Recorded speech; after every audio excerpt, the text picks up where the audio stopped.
Well, what is going on, guys, and welcome into the video. So is it time to start shorting the market? I mean, we have runaway inflation, a Fed that seems completely lost, the government doesn't have any solutions at all, and we are probably in a recession already, so it makes sense to short the market, right? I think we can all agree that stocks are going lower. So I've been hearing about people shorting a lot more lately, and I blocked out the name to protect the innocent here in this case, but this pretty much encapsulates kind of the theme that is growing in the comment section of almost every one of my videos. I think he has good points. Well, thank you very much for that, actually. I appreciate that. The one thing is that I know how to trade now, so I don't need to think like this anymore, holding negative positions and hoping for a new uptrend. Once you learn how to short, you will never need to hold positions. So let's unpack this today, talk about shorting the market in general, and how this actually aligns perfectly with the euphoria we saw last year when everything was just going to the moon. I mean, I'm not kidding, guys. It is scary how much this all aligns. Maybe you are shorting, maybe you're not shorting, maybe you're just thinking about doing it. So I'll kind of separate the truth from the fiction and help get you guys a real answer on if you should be shorting the market or not and all the details around it. I just ask in exchange for you to gently tap that like button and consider subscribing too. It's super easy to do. And make sure you like the videos for all the creators that you like, because that's really the best way to support them. And don't forget to join the Market Insiders private group where you get lots of videos that I can't post here on YouTube and 4 free courses and over 100 instructional videos. And you get full access to me and a group of 6 and 7 figure investors, my watch list and price targets, my buy and sell alerts, and a ton more. So check out the pinned comment if you're interested. Now, before we even get started, I know that comment that I read at the beginning read kind of like one of those spam comments that you guys are seeing everywhere. And yes, I wish YouTube would get rid of all that crap.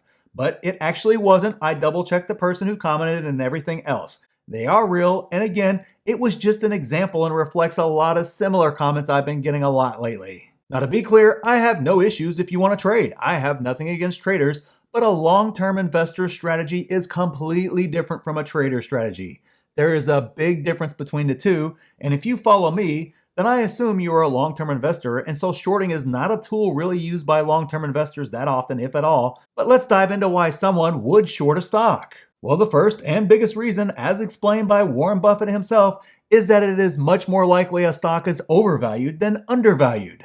I mean, those are just the facts right there. So there is more of a chance to find a stock that is severely overvalued than it is undervalued. Combine that with people who are just contrarians by nature and are very good at kind of realizing plays before the vast majority of people do, hence why it looks like they are swimming the wrong way all the time, and you kind of have a recipe for a good short seller. And take a look at Michael Burry, for example. I mean, obviously, we all know him. He's famous for shorting the housing market and the banks during the financial crisis.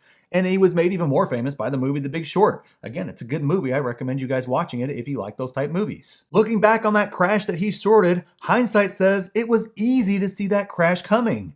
But at the time, everyone thought he was crazy, and that includes his own investors in his own fund. And despite making them all extremely wealthy, many of his old investors will not even speak to him again today, much less invest with him again today. When you win on a short position, to be honest, you win far bigger than you do if you are long in a different stock. Now, yes, the degree of difficulty is much higher, and yes, the risk of loss is theoretically unlimited compared to being long a stock, but the rewards for getting it correct come far quicker than going long on a position. So these types of monster paydays that happen rapidly lure people in who have the right personality and risk tolerance disposition necessary to take on those types of positions. But there are other flaws with this line of thinking when you're shorting the market right now today. The time frame shorting was cheap and the monster money could have been made was last November. You know, when stocks were at all-time highs and the premiums were cheap and the risk was much lower, if you can believe that. And let me explain why the risk was much lower back then than it is right now. For a long-term investor, every time a stock drops in price, assuming it's not for a fundamental change or something crazy, assuming it's just because Wall Street's being stupid or traders are playing trading games or whatever, but every time it drops, risk is actually being pulled out of the investment or making it less risky. Buying Tesla at $1,200 when everybody was going all in or saying keep DCAing was far riskier than buying in the 600s despite everybody running for the hills during that time and saying don't DCA anymore. Owning Tesla at 600 is less risky than 1,200. And if Tesla goes to 400, I'll buy more there, and those shares have even less risk than the shares at $600. Great company stocks go up over the long run, and the cheaper you buy it, the less risk you are taking in that stock. And the exact opposite holds true for short sellers. I mean, if you open up your short position when Tesla was cheap and it goes on a run, you lose a lot of money fast. But if you open your short position with Tesla at all-time highs, you have taken a lot of the risk out. This is why I find it so funny people on TV or on YouTube that are positioning themselves as geniuses now for shorting the market or selling the stocks in March or June or whenever after the market already fell big time and many of our beloved stocks were already down 40 or 50% or more. Heck, when all those guys were bailing and everything else, Tesla was at like $750 or so, and what do you know? We're pretty much sitting right around that number right now. The time to sell or short or do both and be an actual genius was in November or even December, not after everything had already crashed. Now, will they make money in the short term? Yeah, probably so. They probably will. But will they outperform those that are just continuing to buy and hold and buy the dip? Well, I mean, maybe, but history has shown through every crash, every time that buying the dip and holding and DCAing through the entire crash is the best strategy with the best return. Every single time. Now sure, a select few traders will beat it, I agree completely there, but they don't do that consistently, and the traders that will beat the long-term investors sold their stocks back in November and December and shorted way back then. Not March, not May, not June, not whenever, not now. Those are the guys, and that was the time to beat this strategy. But how the heck does shorting stocks possibly relate to the craziness of the beginning of last year when every stock was going to the moon and basically 10xing in a week? Well, it's actually quite simple.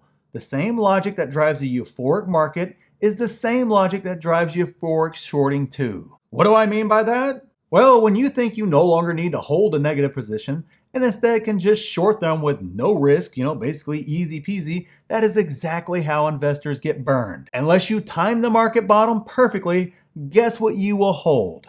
You will hold negative positions. It is impossible not to unless you hit that bottom perfectly. So basically what everybody's saying is, since I can't time it perfectly, I should just short it instead, right? Which is great until it's not anymore, and let me give you the matching example from last year to show you what happens when it no longer works anymore. Everyone buying all those penny stocks that had no revenue, no nothing, but had market caps of billions of dollars and thought they would only go up were right, and it would go up, and they were right, and they were right, and they were right, until they weren't right. The same exact thing will hold true with shorting, except for your loss potential is far greater, and just like the euphoric state that the market was in last year, it's going to happen quickly without warning, and you won't know it until it's already happened to you. But when I see comments about shorting sprouting up everywhere, especially when it's 8 or 9 months past the best time to short, and people basically saying it's easy or you can't lose, you don't need to buy and hold, just short instead, it to me sounds an awful lot like last year's euphoria of valuations don't matter, and you're a crappy investor if your stocks don't 10x in a week, and you're dumb to buy Apple or even Tesla, and stocks with no revenue are the future. Look at this pretty PowerPoint that they presented. You don't need revenue, you just need pretty PowerPoints. And I'm not kidding, guys. There were entire channels bigger than mine is today built on that kind of nonsense. Now, despite everything I just said and everything we just talked about, should you be shorting stocks? Now, the short answer, in my opinion, absolutely not, unless you're a sophisticated options trader who knows how to use them. Short selling is a short-term game with unlimited risk and is very difficult to do successfully. Now, I'm not saying it can't be done, but watching a few YouTube videos or following this person or that person, in my mind, does not get you there. Don't fall for the lure of get-rich-quick plays like shorting the market. We are long-term investors here, and that is how you build real wealth, by picking great long-term stocks that are beaten down, continuing to average down until you ride the wave back up. And don't forget to sign up for the group if you want a step-by-step process to do exactly that, and you want to walk with myself and others as we navigate this downturn together. And click this video here if you want to see what I'm selling in this market, and click this video here if you want to know exactly how I plan to make big money in this market. So thanks for watching, and we'll see you in the next one.